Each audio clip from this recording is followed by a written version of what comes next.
crossing the border illegally. We're watching Vice President Harris right now at the border. I believe that's Senator Kelly in the baseball hat to her right.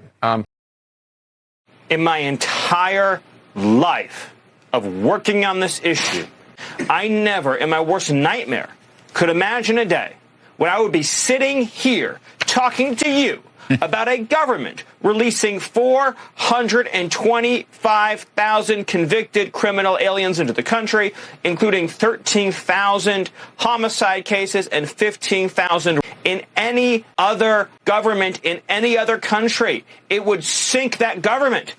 In Canada, in the UK, in France, in Italy, in any of those countries, a government that released half that many, a quarter that many, an eighth that many, they would all be forced to resign. And their party wouldn't be returned to power for at least a decade or more. The only reason Kamala Harris is able to even continue running after a bombshell like this is because she is protected by the legacy media. There is no defending a scandal of this magnitude. It is beyond our comprehension, Larry. Kamala is directly responsible for the tens of thousands of crimes committed by illegal migrants that she set free into our country.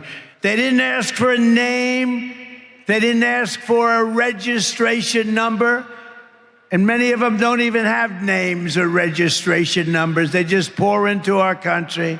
She has no idea where they're from parts unknown, right now at the border, giving a press conference. She doesn't give a press conference. She doesn't take questions.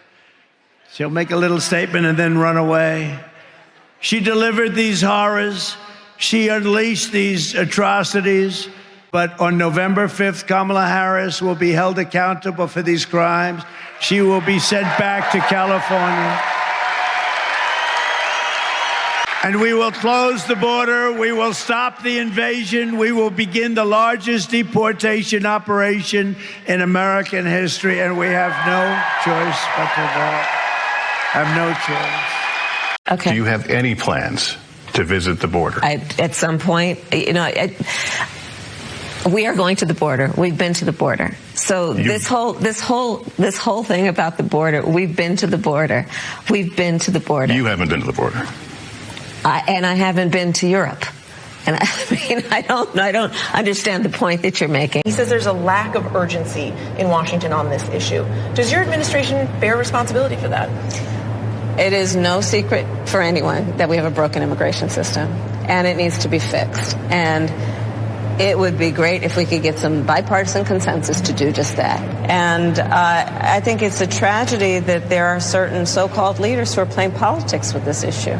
Our first bill, the first bill right after inauguration that President Biden put before Congress was to fix our immigration system.